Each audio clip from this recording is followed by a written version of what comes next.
Здравствуйте, дорогие друзья! Assalomu alaykum, qadrli do'stlar. Sizlarni rus tili playlistlarda kanalida ko'rib turganimdan xursandman. Sizlar bilan Поехали kitobining 3-darsiga yetib keldik. 3-darsimizda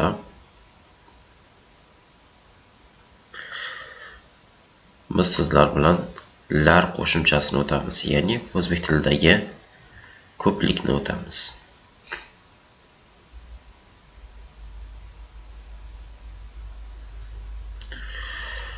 Xo'sh.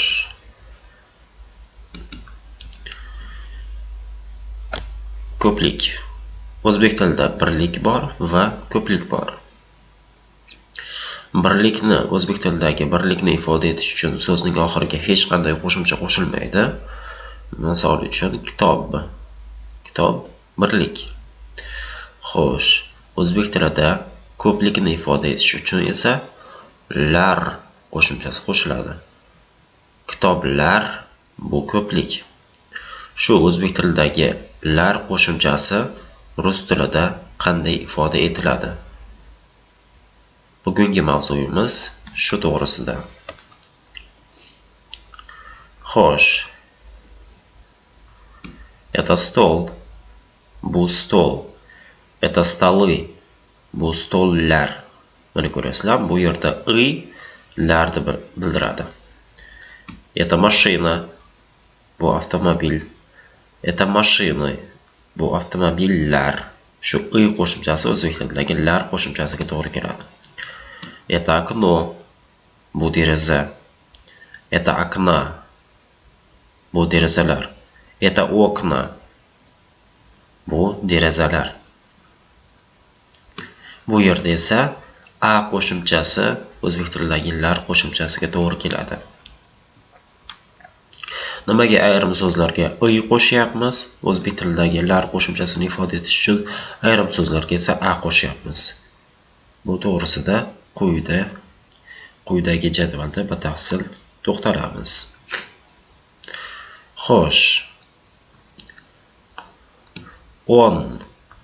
U degani murskoy rodga ishlatiladi. Murskoy rodga kiradigan hamma so'zlarga on deyish mumkin. On, u. Murskoy roddan boshladim bo'lmasa. Murskoy rod nima degani edi?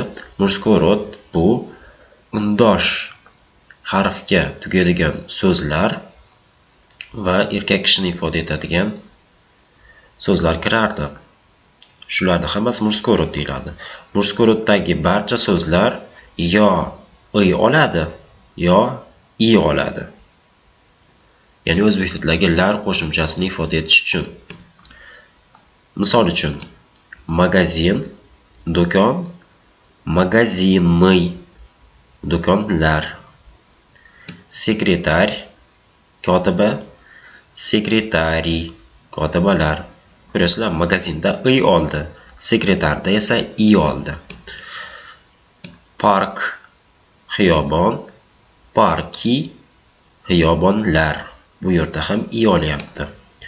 Vrach, shifokor, vrachi, shifokorlar. Muzey, muzey, muzeyi, muzeylar. Nimaga ayrim joylarda i olyapti, ayrim joylarda esa i? Bu quyidagi qoida orqali tushuntiriladi.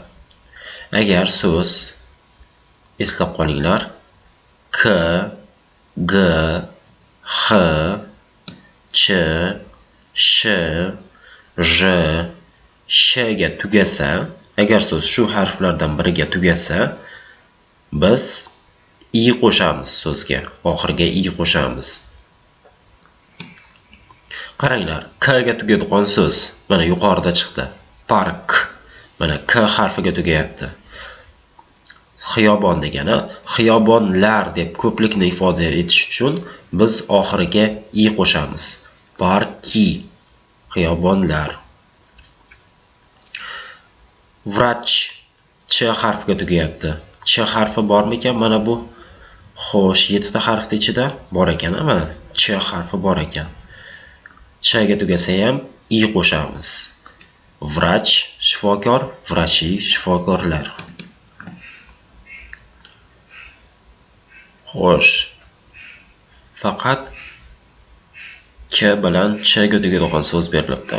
Kelinglar, har bittasiga misol keltiramiz. K ga misol keltirdik. Mana park, parki. G harfiga tugaydigan so'z. Krug, krug. Krug aylana, doira degani. Aylanalar deyish uchun krugi deymiz. Chunki g harfiga tugasa ham i qo'shamiz. Yoki boshqa misol. Pirog, pirog. G harfiga tugayapti. Pishiriq degani, pishiriqlar deyish uchun piragi deymiz. H harfiga tugaydigan so'z. Petuh, petuh. Xo'roz degani, xo'rozlar deyish uchun petuhi deymiz. Petuhi. Tushunarli bo'lyapti. Petuh, xo'roz, petuhi, xo'rozlar. Ch harfiga tugaydigan so'z. Vrach, shifokor, vrachi, shifokorlar. Sh harfiga tugaydigan so'z. Alkash, piyonista, piyonistalar demoqchi bo'lsak, alkashi. J ga tugaydigan so'z. Bagaj, yukxona, yukxonalar demoqchi bo'lsak, bagaji deymiz. Sh harfiga tugaydigan so'z. Borsh, borsh. Karam sho'rva, karam sho'rvalar demoqchi bo'lsak, borshi deymiz. Tushunarli-ku? Xo'sh, bu harflar nechta ekan? 1, 2, 3, 6, 7 ekan. Shu agar shu 7 ta harfga tugasa, o'zbek tilidagi lar qo'shimchasini ifoda etish uchun i qo'shamiz. Agar shu harflarga tugasa. Agar qolgan undoshlarga tugasa, uy qo'shamiz. Qolgan holatlarda uy qo'shamiz. Shu 7 ta harfga tugasa, i qo'shamiz. Qolgan barcha holatlarda uy qo'shamiz. Magazin, qaranglar, birinchi misolga qaranglar. Magazin. Do'kon degani, n harfi mana bu 7 ta sanalgan harf ichida bormi? Yo'q ekan. Demak, bu qolgan holatlarga tushar ekan. Qolgan holatlarda uy qo'shamiz dediga, mana magazini bo'ladi. Mana bu 7 ta harfga yana 2 ta harf qo'shib qo'yish kerak. Mягкий знак, yumshatish belgisi va y ga tugaydigan so'z. Mягкий znakka tugasa, mягкий znakni olib tashlaymizda o'rniga i qo'yamiz. Sekretar, kotiba, sekretari. Ko'rasizlar, mягкий znak yo'qolib qoldi. Sekretari bo'ladi. Kotibalar. Muzey, muzey, muzeylar demoqchi bo'lsak, muzeyi deymiz. Y-ni olib tashlab turib o'rniga i qo'yamiz yoki y-ni qoshini olib tashlaymiz. Muzey. Y-ni olib tashlab turib o'rniga i qo'yamiz. Eslab qolinglar, agar so'z mягкий знак, ya'ni yumshatish belgisiga yoki y harfiga tugasa, i-ni qo'shib turganimizda oxiriga, ya'ni lar qo'shimchasini qo'shib turganimizda shu mягкий знак bilan y-ni olib tashlab turib, keyin i-ni qo'shamiz. Sekretar. Mягкий znakni olib tashlaymizda, sekretari, mana mягкий znak yo'qolib qoldi. Muzey. Muzeyi, mana y harfi yo'qolib qoldi, o'rniga i tushdi. Qolgan barcha harflarga tugasa, so'zning oxiridan hech narsani olib tashlamaymiz. Shunchaki qo'shimchani qo'shib ketaveramiz. Tushunarli-ku? Masalan, magazin, magazini. Magazin so'zidan oxiridan hech narsa olib tashlangani yo'q. Shunchaki qo'shimcha qo'shilib ketyapti. Park, parki. Vrach, vrachi. Bunda ham shunaqa. Ikki holatda oxirgi harfini olib tashlab turib o'rniga i qo'yamiz. Mягкий znakka tugasa yoki y harfiga tugasa. Murskoy roddagi so'zlar, ya'ni undosh harfga tugaydigan so'zlar rus tilida 21 ta undosh harf bor. Agar mana bu quyida sanalgan 7 ta harfga tugasa i, qolgan barcha harflarga tugasa, qolgan barcha undosh harflarga tugasa uy qo'shamiz. Masalan, student, T ga tugayapti. T mana bu 7 ta sanalgan harfning ichida bormi? Yo'q ekan, a? Demak, bu qolgan holatlarga tushadi. Qolgan holatlarda biz i qo'shamiz dedik. Student, talaba, talabalar demoqchi bo'lsak, studenti deymiz. Muzkorga tushundilaring-a? G, K, H, Ch, Sh, J, Sh ga tugasa i qo'shamiz. Qolgan undosh harflarga tugasa i qo'shamiz. Miyakka znak bilan y ga tugasa ham i qo'shamiz. Faqat miyakka znak bilan y ni olib tashlaymiz-da, keyin o'rniga i qo'yamiz. Bu murskoy rod edi. Murskoy rodga yo i qo'shamiz, yo i qo'shamiz. Buni ko'rib chiqdik. Qachon qaysi so'zlarga i qo'shamiz, qaysi so'zlarga i qo'shamiz. Buni ko'rib chiqdik. Sredniy rod. Sredniy rod juda oson.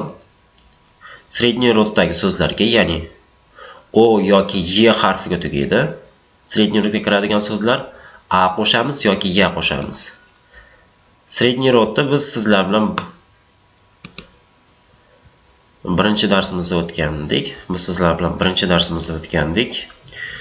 Xo'sh, sredniy rodga qanaqa so'zlar kiradi? Ikki xil harfga tugaydigan so'zlarda biz sredniy rod deymiz.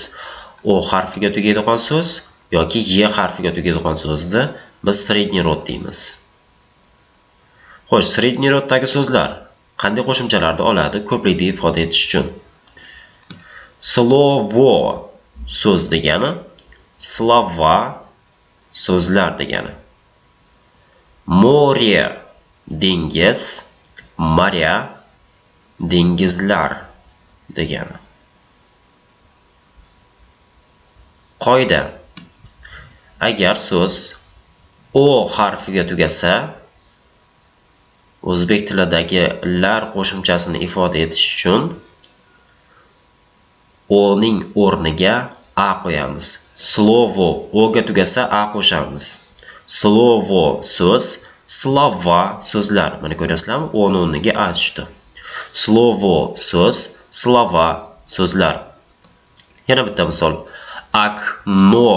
Okno deraza, okna derazalar. Tushunarli? O ga tugasa a qo'shamiz. More dengiz, marya dengizlar. Agar so'z y ga tugasa, o'rniga ya qo'shamiz. Bo'ldi, shu ikkita qoida. O ga tugasa a qo'shamiz, y ga tugasa ya qo'shamiz. Bo'ldi, shu sredniy rod qoidasi. Tushunarli?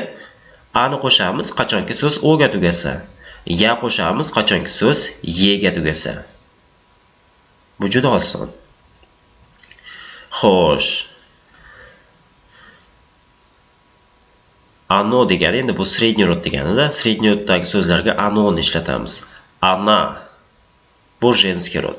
Женский roddagi so'zlarga ham i bilan i qo'shamiz murskoy rodga o'xshab.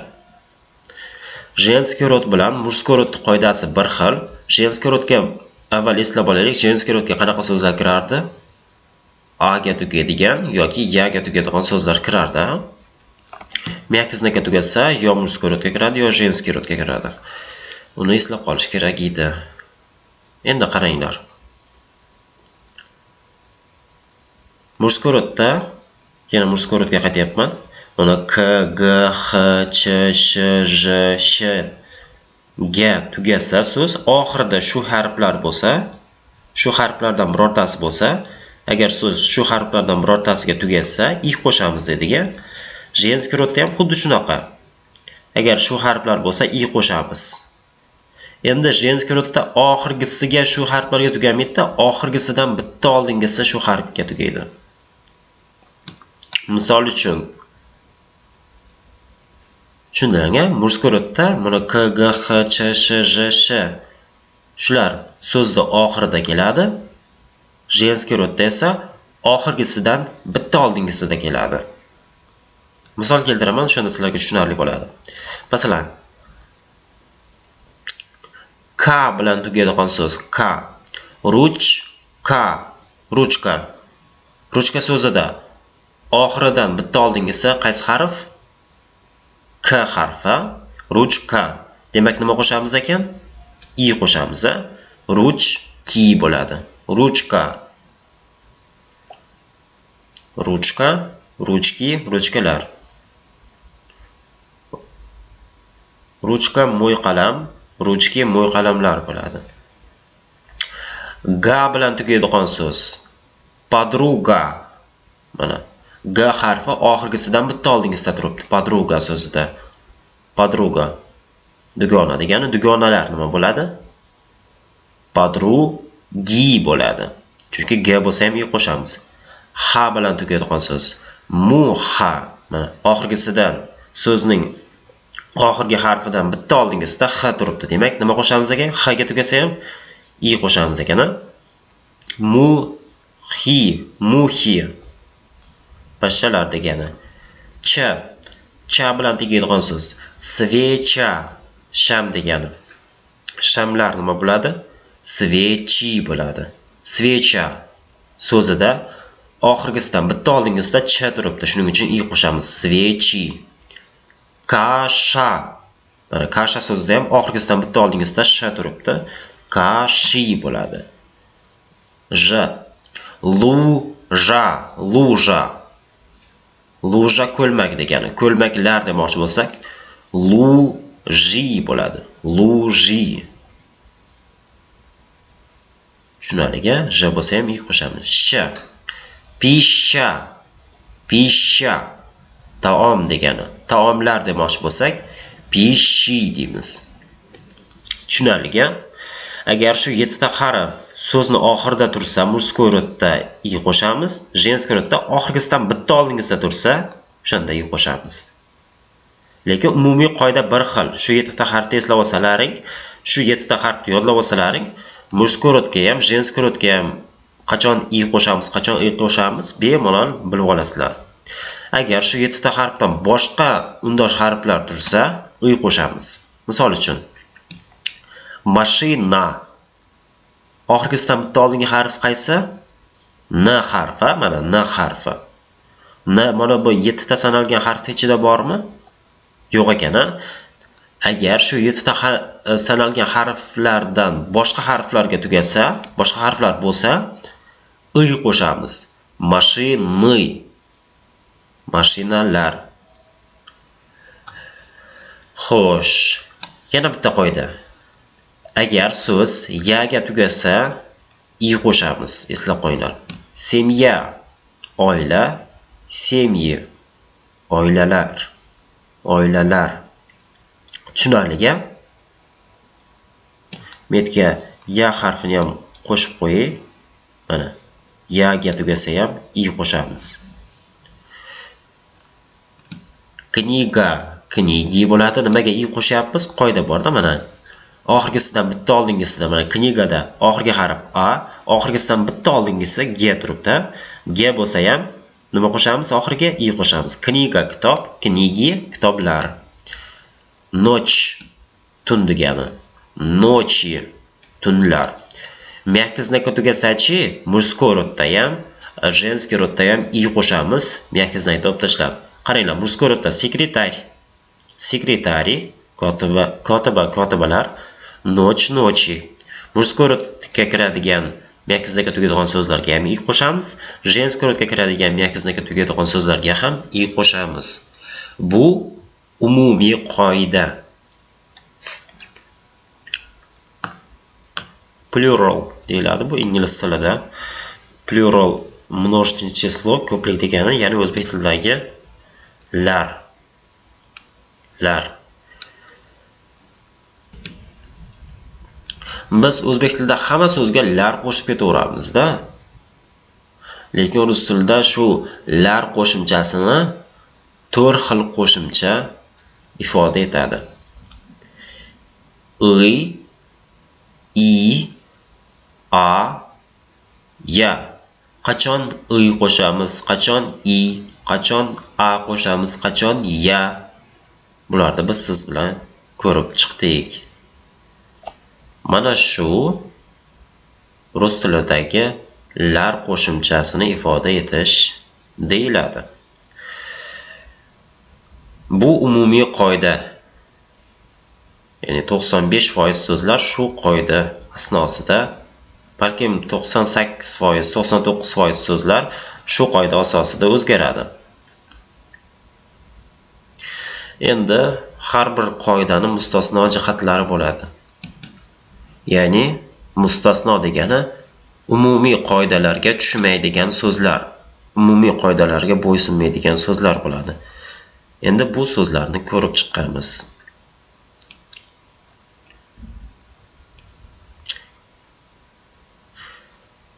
Xo'sh. Mana bu yerda qoidaga tushmaydigan so'zlar berilgan. O'zi undov belgisi qo'yib qo'yilgan. Bu so'zlar qoidaga tushmaydi. Shunchaki eslab qolinglar.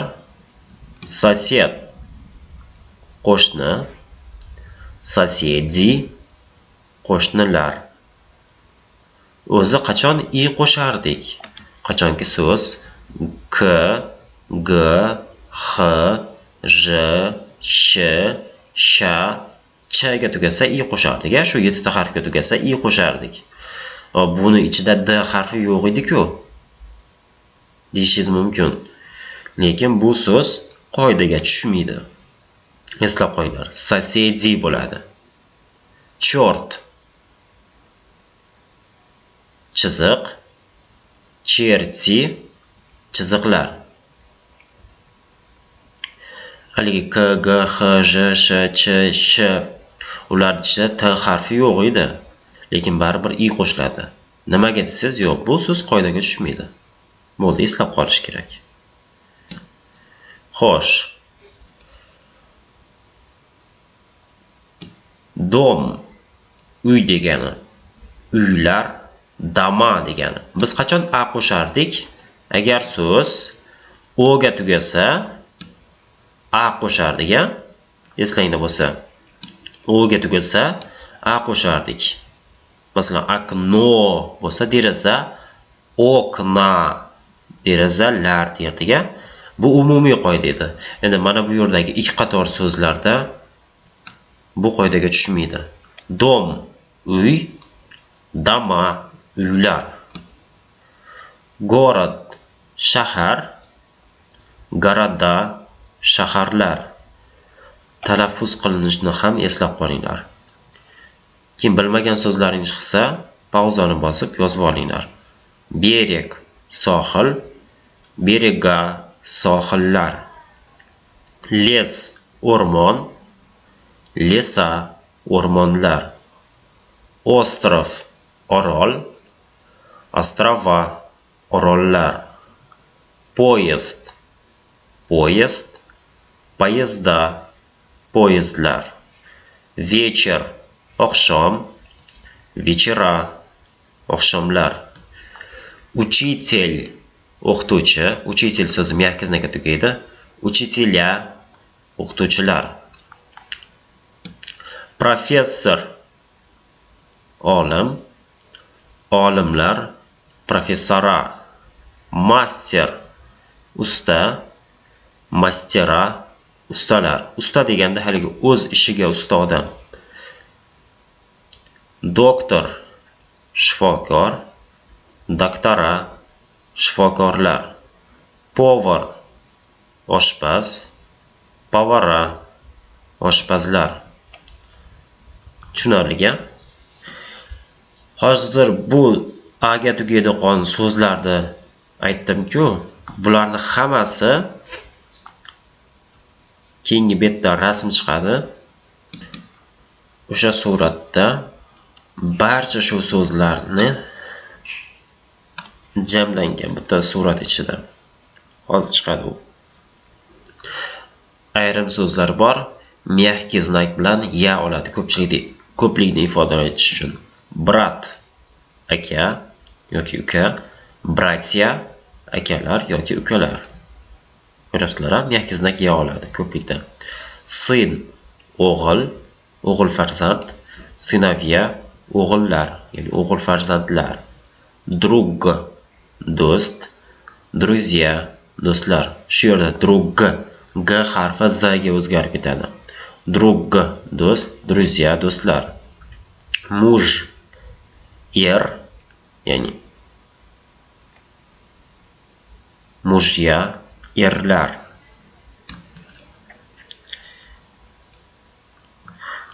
Дерево, daraxt, dеревья, daraxtlar. List, barg, listья, barglar. Stul, stul, stulya, stullar.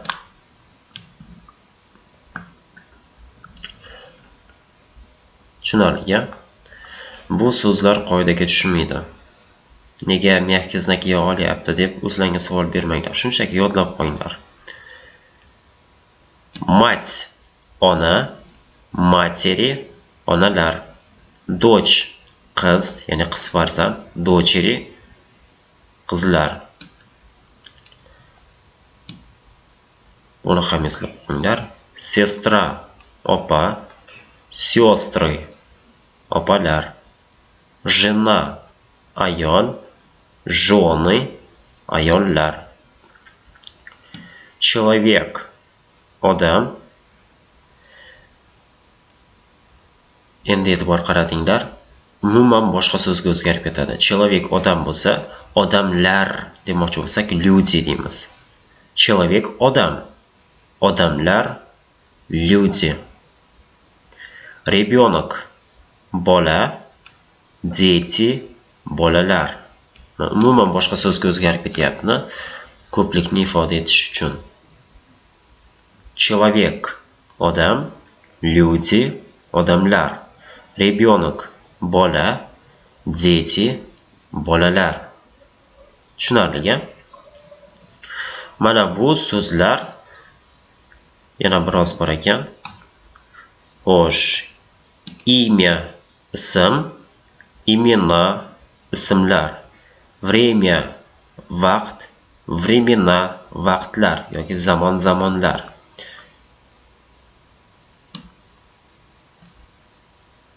Xo'sh, ayrim so'zlar bor, unday so'zlarning birligi yo'q. Misol uchun, kitob, kitoblar. Kitoblar so'zini birligi kitob bo'ladi. Ayrim so'zlar bor, unday so'zlar rus tilida birligi bo'lmaydi. Ular har doim ko'plikda ishlatiladi. Ular родители, ota-ona. Родители ota-ona degani. Bu har doim родители bo'lib ishlatiladi. Часы, soat, qo'l soati. Har doim часы bo'lib ishlatiladi. Ochki, ko'zoynak. Har doim shu oxirida i ko'rasizlar. Родители, часы, ochki. Shu birligi bo'lmaydi. Har doim shunaqa i bilan ishlatiladi. Деньги, pul. Деньги ham har doim ko'plikda ishlatiladi. Брюки, shim, jinsi, jinsi. Tushunarli? Bu они deb turib sanalibdi-ku shu so'zlar. Ularning birligi bo'lmaydi. Umid qilamanki, bu so'zlarga sizlar tushundinglar. Davom etamiz. Lekin bu juda kam so'zlar. Qolgan barcha rus tilidagi so'zlar mana bu jadvaldagi qoidaga bo'ysunadi. G, K, H, Ch, Sh, J, Sh ga tugasa i oladi. Женский rodda ham i oladi. O ga tugasa a oladi, y ga tugasa ya oladi.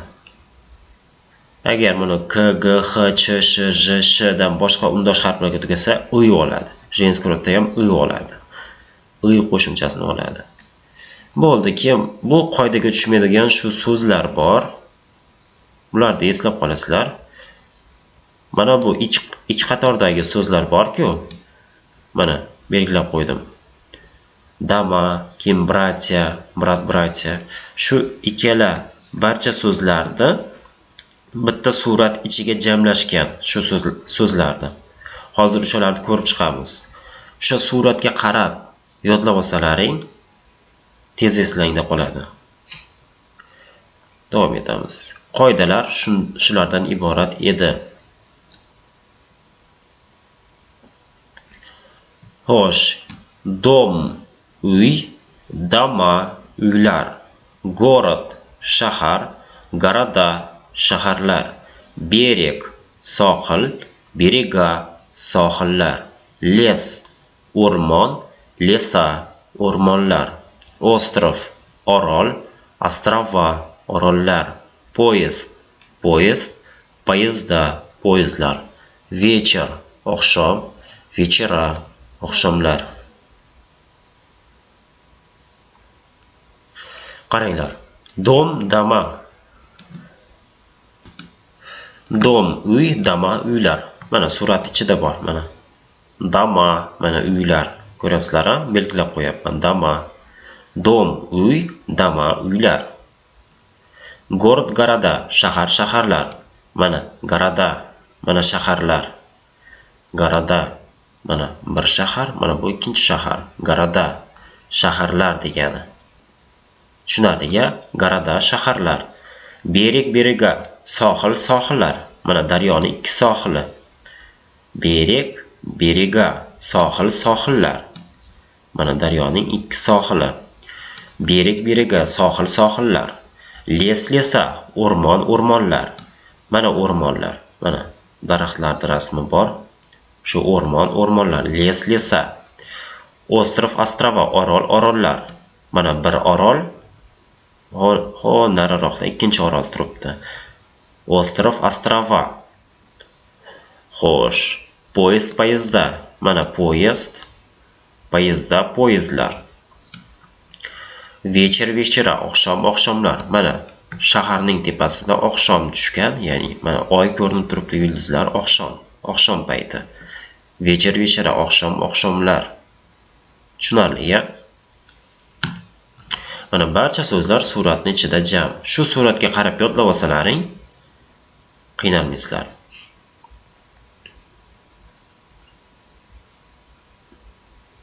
Endi bu so'zlarda, bu ikkinchi rasmimizda mягкий znak bilan ya oladigan so'zlar. Ko'plikda mягкий znak bilan ya oladi.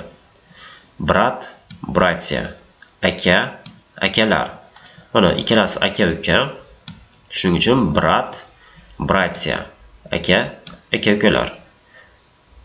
Сын, сыновья, o'g'il, o'g'illar.